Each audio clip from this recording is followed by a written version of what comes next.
termokimia kita bagi menjadi dua bagian, yaitu termokimia 1 dan termokimia yang kedua. Kita masuk ke materi yang pertama, yaitu tentang termokimia 1. Sebelumnya kalian pernah melihat yang seperti ini?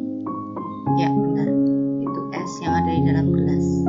Kalau kita lihat, jika es tersebut di dalam gelas kemudian ada airnya, lama-kelamaan pada bagian luar dari gelas akan mengalami pengembunan. Kemudian yang kedua, kebalikannya, jika kita membakar kayu maka akan ada panas yang ada di sekitarnya. Nah, ini merupakan dua hal yang merupakan reaksi termokimia, di mana akan terjadi perubahan suhu sebelum dan sesudah terjadinya suatu reaksi. Nah, itu yang kita lihat pada lingkungan sekitar kita. Pembakaran kayu, gelas menjadi mengembun, ini berhubungan erat dengan termokimia. Sehingga termokimia itu apa? Ya, benar, cabang dari ilmu kimia yang berhubungan dengan perubahan suhu, di mana di dalam suatu reaksi termokimia pasti akan terjadi perubahan suhu. Perubahan suhu nanti akan terjadi dua hal, yaitu suhunya menaik atau menurun, gitu kan? Nah, sebelum masuk ke reaksi dalam termokimia, kita perhatikan dulu tentang energi dan entalpi. Energi, kita ingat ada sebuah hukum gerakan energi, dikatakan bahwa energi tidak dapat diciptakan dan juga tidak dapat dimusnahkan. Namun kita hanya bisa menghitung apa? Ya, selisihnya. Nah, yang dikenal dengan nama apa? Entalpi. Entalpi suatu zat ini juga tidak dapat diukur, tapi perubahannya yang dapat kita ukur. Sehingga perubahan entalpi atau delta H dia akan terjadi jika zat tersebut mengalami suatu reaksi. Maka delta H itu merupakan selisih antara H hasil reaksi dengan H bereaksi. Oke. Selanjutnya kita masuk ke termokimia kembali, bahwa di dalam ilmu kimia reaksi akan mengalami dua kemungkinan, yakni suhunya naik atau suhunya menurun. Karena ciri dari suatu reaksi kimia itu pasti akan terjadi perubahan suhu, itu salah satu ciri suatu reaksi kimia. Sehingga berdasarkan perubahan suhunya, reaksi kimia akan dibagi menjadi dua, yakni reaksi yang eksoterm dan reaksi yang endoterm. Apa itu endoterm? Kita lihat di sini ada sistem, kemudian ada kalor yang masuk ke dalam sistem, sehingga sistem tersebut dia akan menyerap kalor. Maka dia dikatakan sebagai reaksi endoterm. Delta H atau perubahan entalpinya positif, suhu sistem dingin, sehingga H reaksi selalu lebih besar dari H reaksi. Ini contoh reaksi endoterm adalah reaksi antara barium dioksida dengan kristal amonium. Kemudian reaksi amonium tiosianat dengan barium dioksida. Intinya kalau reaksi endoterm dia akan terjadi perubahan suhu. Suhunya pasti akan menurun, ya benar menurun, karena suhunya akan terjadi sistem menjadi dingin, maka suhunya menurun. Kemudian reaksi yang kedua, ini reaksi eksoterm. Kalian lihat di sini sistemnya, kalau tadi bekerja dari kalor ke sistem, ini balikannya dari sistem ke kalor, sehingga dia akan sistem ke lingkungan, sehingga dia akan apa? Mengeluarkan kalor. Jadi kalornya dari sistem ke lingkungan, bukan dari lingkungan ke sistem. Kalau dia dari sistem ke lingkungan, maka reaksi ini dikatakan sebagai reaksi eksoterm, atau dia dikatakan melepaskan kalor dari sistem ke lingkungan. Suhunya pasti dia akan semakin meninggi atau memanas, karena hasil reaksi, hanya hasil reaksi itu selalu lebih kecil dari H dari reaksi. Segala macam reaksi pembakaran ini merupakan suatu reaksi eksoterm. Pembakaran kayu,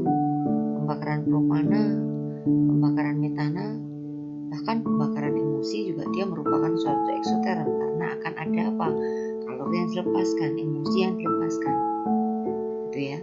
Reaksi ekso, ingat-ingat, kalau endo menyerap kalor, kalau ekso dia akan melepaskan kalor.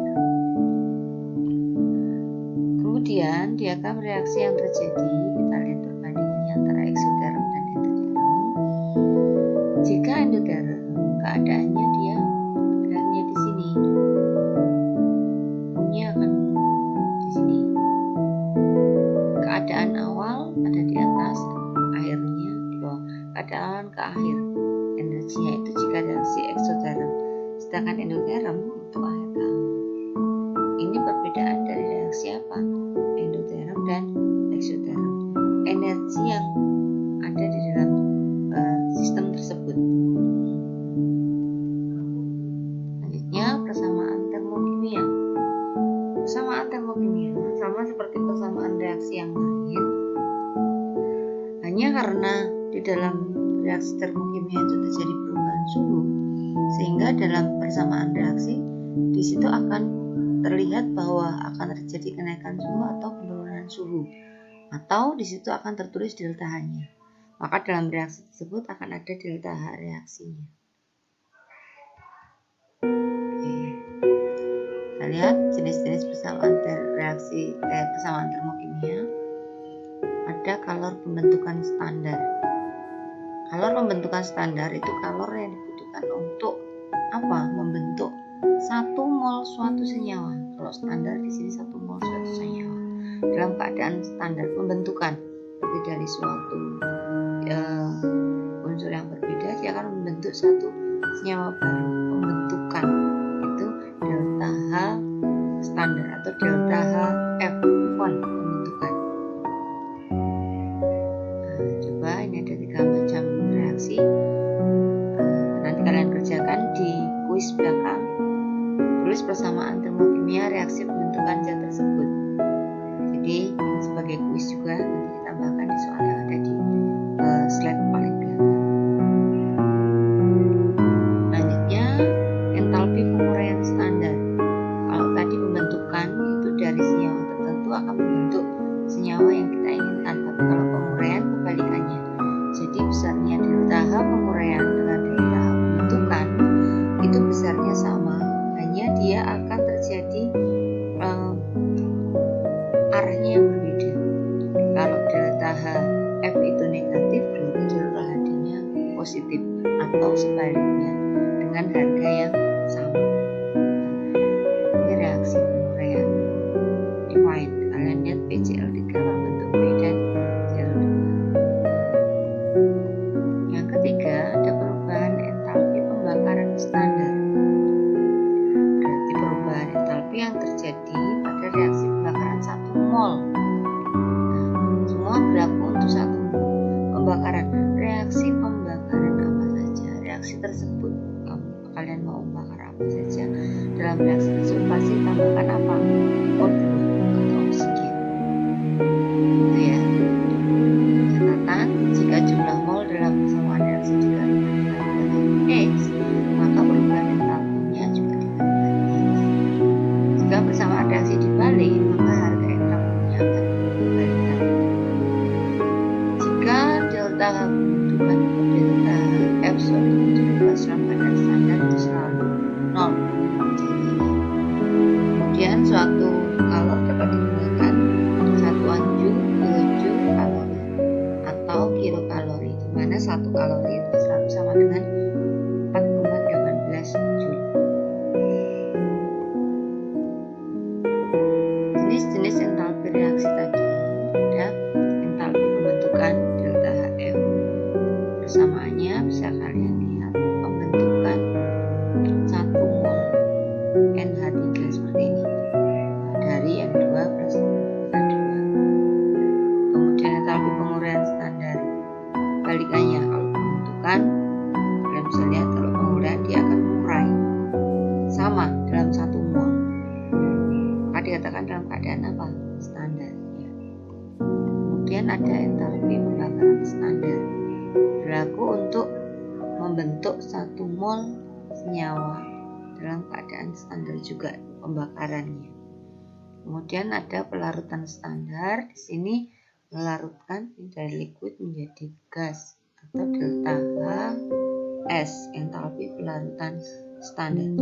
Jika dia dalam keadaan standar, dia berlaku hanya untuk 1 mol. Kalian harus ingat itu.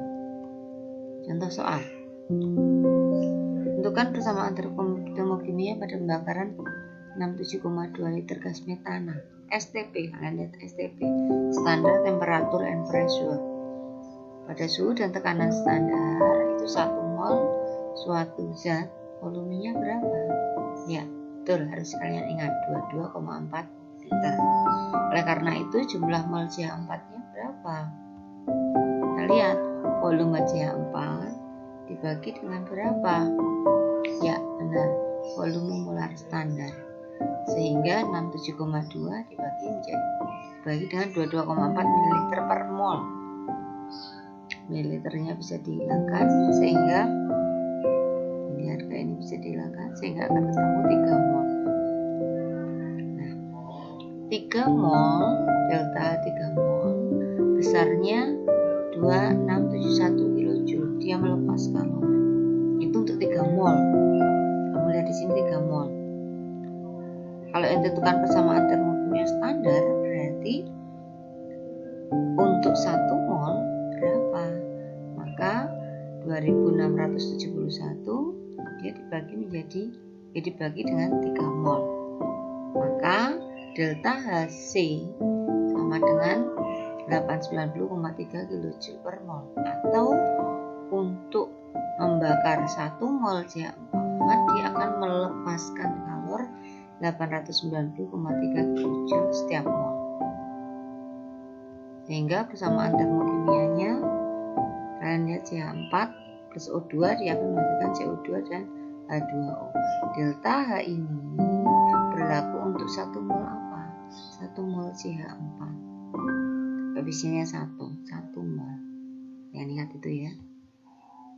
Oke. Kemudian penentuan nilai perubahan entalpi. Ada 4 cara untuk menentukan perubahan entalpi suatu reaksi termokimia. Untuk cara yang pertama dengan yang kedua kita bahas, untuk yang ketiga dan keempat nanti akan kita bahas pada materi termokimia yang kedua. Yang pertama, penentuan nilai delta H reaksi melalui percobaan sederhana. Kalau percobaan sederhana kita akan ketahui adanya kalori jenis dan kapasitas kalorinya. Maka persamaan yang digunakan Q sama dengan MC delta T. Besar sama dengan M kali C, di mana di situ C itu kapasitas kalor, M itu massa zat, C kecil itu kalor jenis, sedangkan Q kalor yang dibebaskan atau yang diserap. Delta T sudah pasti perubahan suhunya, berapa suhu yang berubah. Kalorimeter tekanan tetap kita akan menggunakan Q reaksi sama dengan min Q sistem ditambah Q kalorimeter. Jadi dalam suatu reaksi dia harga Q reaksinya itu merupakan selisih antara Q sistem dengan Q kalorimeter atau min Q sistem plus Q kalorimeter. Selanjutnya contoh soal. Pembakaran 32 gram metana dalam kalorimeter, suhunya berubah dari 24,8 menjadi 88,5. Jika berisi 6 liter air, kalori jenisnya 4,2 serta kapasitas kalorinya ada, tentukan kalori pembakaran gas metana tersebut. Langkahnya I sama dengan MC delta T. Masanya tadi berapa? Ya, 6 liter atau 6000 ml. Harga C-nya 4,2 Joule per gram. Perubahan suhunya 88,5 dikurangi 4,8. Oke, akan ketemu angka 1605,22 kJ. Q kalorimeternya berapa? Pakai C kapasitasnya kali delta T-nya. Kapasitasnya diketahui 240, perubahan suhunya selisihnya 88,5 dikurangi 24,8.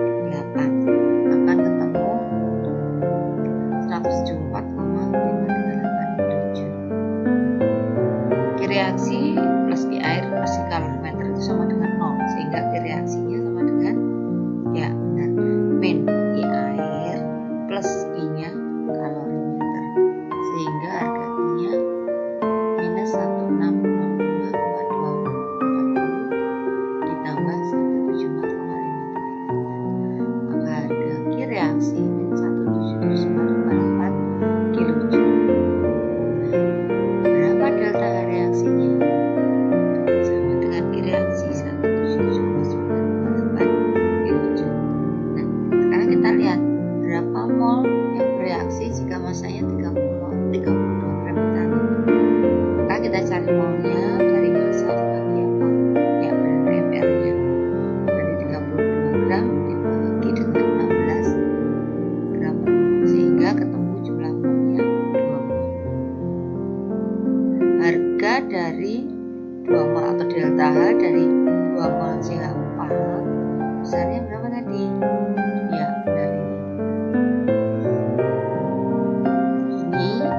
ini untuk 2 mol CH4. Taunya 2 kalau kita lihat dari molnya CH4. Jadi 1779,9 joule. Ini berlaku untuk 2 mol. Yang ditanyakan kalor pembakarannya. Kalor pembakaran dia berlaku untuk berapa? Ya, 1 mol. Sehingga harga tersebut kita bagi menjadi berapa? Dibagi menjadi 2.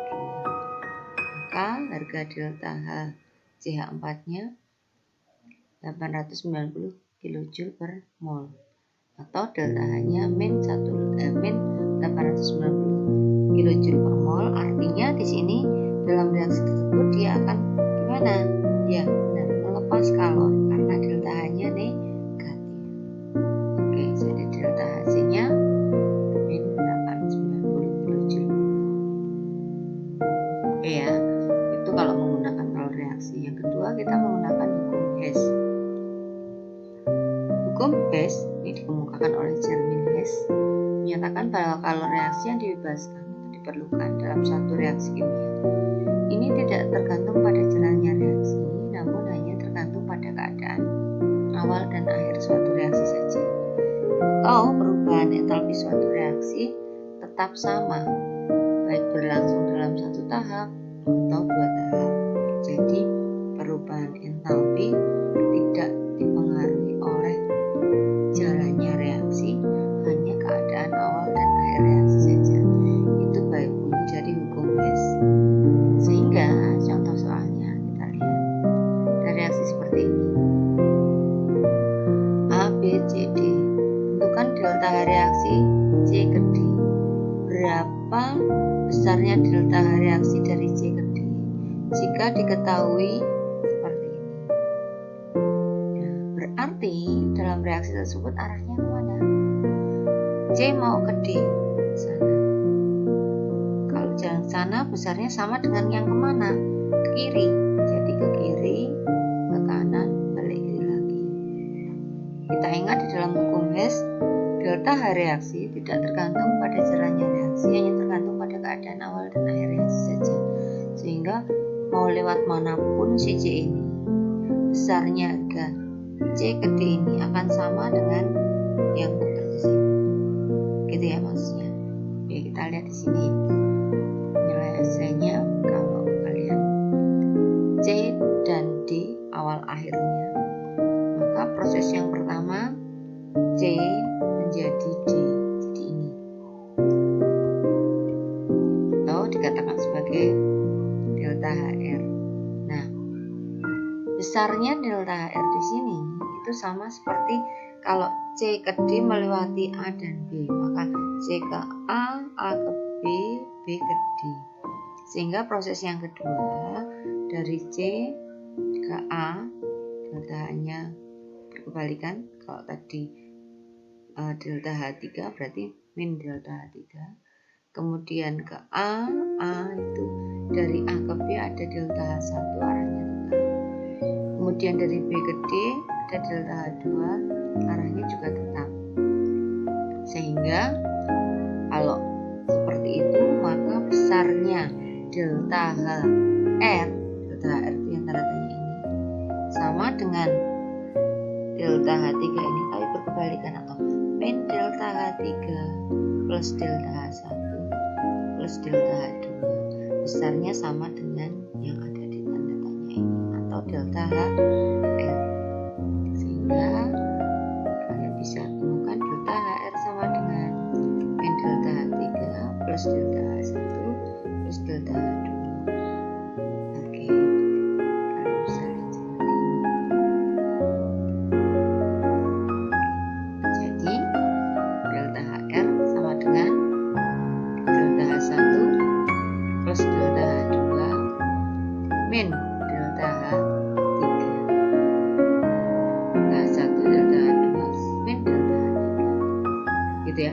Besarnya delta HR ini akan sama seperti dia lewat data ini. Jadi yang ada di data ini delta HR sama dengan sama.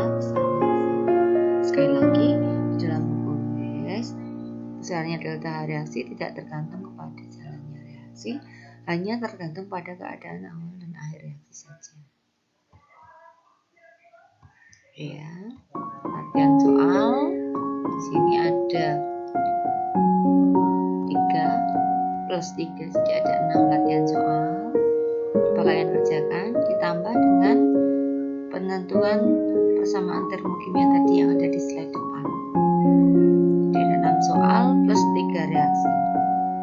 Coba dikerjakan, selesaikan menggunakan Google Chemistry Classroom yang ada, kirim sesuai dengan tenggat waktu yang ada, dipelajari dengan baik-baiknya, diulang kembali.